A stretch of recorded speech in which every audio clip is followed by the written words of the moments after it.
लाहौर में क्या चल रहा है, क्योंकि पंजाब अब सबसे बड़ा सूबे में इतनी बड़ी तब्दीली आई है। ब्यूरो चीफ लाहौर हमारे साथ मौजूद हैं खावर अब्बास। खावर, कुछ तो तबादले और कुछ चीज़ें ये चल रही हैं, लेकिन लाहौर में अब बाकी जो मामलात हैं वो पाकिस्तान मुस्लिम लीग काफ और पाकिस्तान तहरीक इंसाफ के दरमियान अब क्या हलचल मची हुई है लाहौर में इस वक्त? बिल्कुल मुदस्सिर साहब, ये जो बड़ी फतह हासिल हुई है तहरीक इंसाफ को, इसके बाद पंजाब में बड़े फैसले मतवक्के हैं। गुज़िश्ता हुकूमत जो है उसमें बड़ी सारी चीज़ें, बड़ी सारी तनकीद, चौधरी परवेज़ इलाही साहब जो हैं उनके बड़े सारे मशवरे सामने आते थे और सियासी हालात के तनाजुर पे उनमें अमल दरामद भी मुश्किल था। मगर इस वक्त उसी शख्स के हाथ में बागडोर आ गई है जो कि मशवरे देते थे, और अब इमरान खान भी गुज़िश्ता हालात से बहुत सीख चुके हैं। वो जानते हैं कि पंजाब ही मुल्क का सबसे बड़ा सूबा है और इसको सियासी तौर पर मजबूत रहने के लिए हाथ में रखना बहुत ज़रूरी है। इस वक्त वज़ीर आला पंजाब जो नौमुंतखब वज़ीर आला हैं चौधरी परवेज़ इलाही साहब, वो बनी गाला में मौजूद हैं, इमरान खान मुलाकात कर रहे हैं। अच्छा, खावर हमारे साथ रहेगा। शेख रशीद अहमद साहब इस वक्त हमारे साथ मौजूद हैं, अवामी मुस्लिम लीग के सरबराह हैं। बहुत शुक्रिया शेख साहब आपके वक्त का। वज़ीर दाखिला कहते हैं कि गवर्नर राज के मामलात के हवाले से काम शुरू हो गया है, तो आप समझते हैं गवर्नर राज की धमकी है या वाकई कुछ इस किस्म के मामलात कर सकती है वफाकी हुकूमत? इसका दिमाग खराब है, इसका दिमागी तवाज़ुन दुरुस्त नहीं है, ये साइको केस है। ये अपने अभी कत्ल की तो नहीं, लेकिन वो मंशियात फरोशी के फर्द जुर्म से बाहर निकले और 14 लोगों को इसने कत्ल किया समनाबाद में, मॉडल टाउन में। और सदर के इख्तियारात के बाद और इसके मामलात ये इस मुल्क में 15 अगस्त तक, 30 अगस्त तो मैंने वैसे ही कहा, भी कहता हूँ कि ये इनके 2 वोटों की अक्सरियत है, उन पर भी हम काम कर रहे हैं। 15 अगस्त तक उस पर भी काम हो जाएगा। इन्होंने घर जाना है और आइन और कानून के तहत जो इनके खिलाफ केसेस है वो चलेंगे।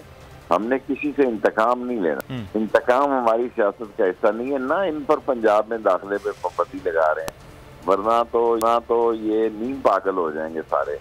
इनके जो केसेस हैं उन पर इन्होंने अमेंडमेंट लाई हैं, ले आए हैं, जिसकी मर्जी में है, लेकिन हम इंतकाम की सियासत नहीं करेंगे, किसी कीमत पे नहीं करेंगे। और गवर्नर राज की बातें, ये मुंह और मसूद की दाल, अपनी शक्ल देखे, लोग चैनल बदल देते हैं इसकी शक्ल देखकर। इतना क्या मैं आपसे अर्ज करूं कि शेख साहब, वो तो ये कहते हैं कि मेरे दाखिले पर अगर पाबंदी लगी तो ये जवाज ही काफ़ी है गवर्नर राज लगाने के लिए। आपको नहीं कोई कर रहा, जवाज छोड़ने लगाए आपने पता है। तो ये तो इमरान खान पर भी आर्टिकल 6 की बातें कर रहे थे। ये पागल है, ये पागल है, ये पागल है और ये पागल है, और इसका दिमाग तो आदत खराब है। इसको मुंह ना लगाएं, ये ना हो ये खुद ही अपने कपड़े फाड़ के कहीं अदालत में थाने में पहुंच जाए।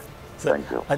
शेख रशीद साहब हमारे साथ मौजूद थे जी, अवामी मुस्लिम लीग के। जी खावर, आप बता रहे थे कि इस वक्त जो है वो पंजाब के हलचल के हवाले से, तो अब गवर्नर साहब ने तो रात दरवाजे बंद कर दिए थे और हल्फ लेने से इनकार कर दिया था। IG तो पहले ही जो है वो जा चुके हैं, CCPO की भी तब्दीलियाँ हो रही हैं, तो चल क्या रहा है खावर? देखिए मतलब सबसे पहले तो मैं आपको बताऊं कि मेरी अभी एक तहरीक इंसाफ के सोर्स से बात हुई है। उनका कहना है कि 48 घंटों में मुतवक्के है कि नई काबीना तश्कील दे दी जाएगी और वो हलफ उठा लेगी। भरपूर काबीना होगी और उसमें ज़्यादातर लोग वही होंगे जो साबिका काबीना का हिस्सा थे, जिस तरह से राजा बशारत हैं, वज़ीर कानून हो सकते हैं, मियाँ महमूद रशीद, ज़ैन कुरैशी, सब्तैन खान और मियाँ असलम इकबाल। ये 4 नाम हैं जिनकी बाज़गश्त है कि इनमें से कोई एक शख्स जो है वो स्पीकर पंजाब असम्बली के लिए उम्मीदवार हो सकते हैं। इसके अलावा जो लाहौर से 3 नशिस्तें जीती हैं, तहरीक इंसाफ की बड़ी फतह है ये, और यहाँ पर हैवी वेट जो हैं उम्मीदवार उनको गिराया गया, जिस तरह के ओन चौधरी इस वक्त मामले खुसूसी उनके हमारे साथ रहिएगा खावर। अभी हमें पाकिस्तान तहरीक इंसाफ के रहनुमा और सीनियर कानूनदान डॉक्टर बाबर अवान साहब ने ज्वाइन किया। बहुत शुक्रिया डॉक्टर साहब आपके वक्त का। सर, ये गवर्नर राज की जो अभी वज़ीर दाखिला बात करके गए हैं, सर कानूनी तौर पर कोई गवर्नर राज का जवाज़ कोई मामला हो सकता है? ये धमकियाँ गवर्नर राज की हो रही हैं?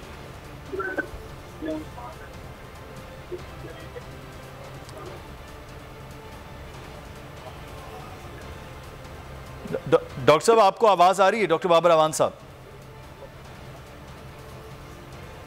अगर डॉक्टर बाबर अवान साहब तक जो है वो राब्ता नहीं हो पा रहा है। हम दोबारा से उनसे रब्ता करते हैं। एक तो पाकिस्तान तहरीक इंसाफ के मौक़िफ़ के हवाले से, दूसरा कानूनी तौर पर डॉक्टर बाबर अवान से ये राय लेंगे जो इस वक्त वज़ीर दाखिला जो वफाक के हैं, वो गवर्नर राज के हवाले से वो बात करके गए हैं। वो सिर्फ़ और सिर्फ एक धमकी की सूरत में है, किसी पाकिस्तान तहरीक इंसाफ को किसी मामले में इंगेज करने की सूरत में है, या वाकई इस किस्म की कोई तैयारी गवर्नर राज की हो रही है?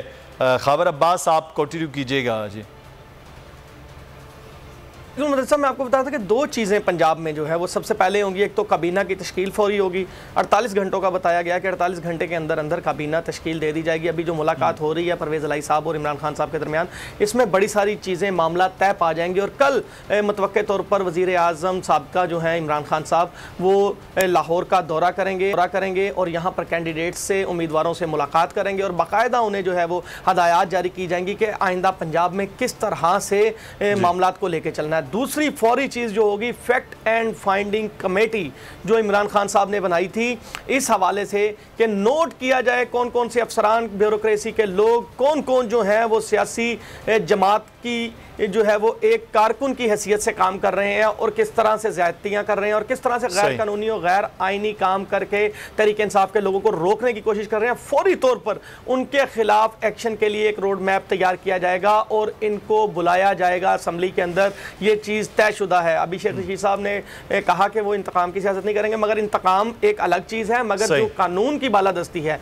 उसके लिए इन अफसरान को पंजाब असम्बली में बुलाया जाएगा। अभी तक रिसोर्सेज ये दावा कर रहे हैं और जो लाहौर के CCPO हैं बिलाल सदीक कमियाना, उन्हें जो है उनका तबादला हो गया है और जो DG एंटी करप्शन है अब्दुल जब्बार, उनका तबादला हो गया है।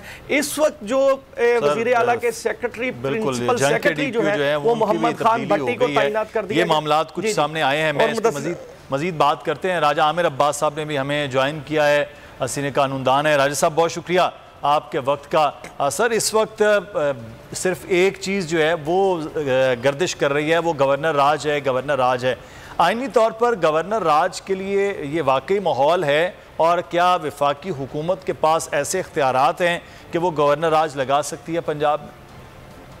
देखिए, वफाकी हुकूमत अगर लगाना भी चाहेगी तो उसे सदर से प्रूफ कराना पड़ेगा और उसमें रीजनिंग देनी पड़ेगी।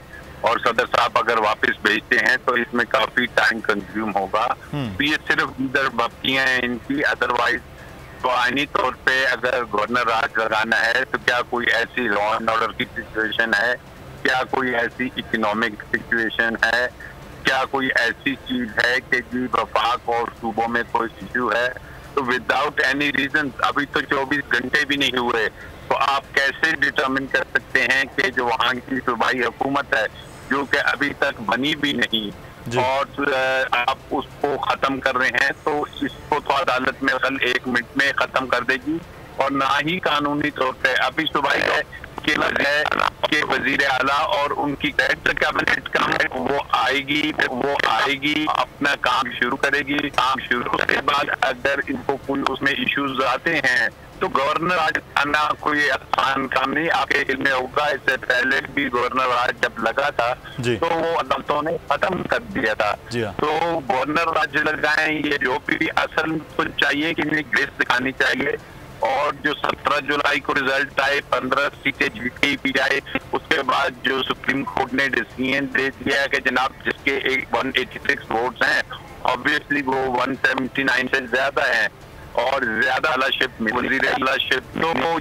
तो जहां तक राना सनाउल्लाह साहब की बात भी बहुत कुछ कहते रहे और राना सनाउल्लाह तो ये भी कहते रहे कि जी हम चाहें तो पता नहीं क्या कर देंगे और क्या कर देंगे। तो इसमें कोई मैं कानूनी ज्यादा इसमें नहीं देख रहा कि लॉ मिनिस्टर या लॉ मिनिस्ट्री इसको इंडोर्स करेगी, और अगर वो करती है तो फिर ये एक कदर होगा कि जनाब सुप्रीम कोर्ट अगर किसी शख्स को देखे वो वजीर आला होंगे कि जिसको सुप्रीम कोर्ट के ऑर्डर के मुताबिक लगाया जा रहा है। अच्छा, लेकिन सब्सक्राइब करें और बेल दबाएं ताकि कोई खबर रह न जाए।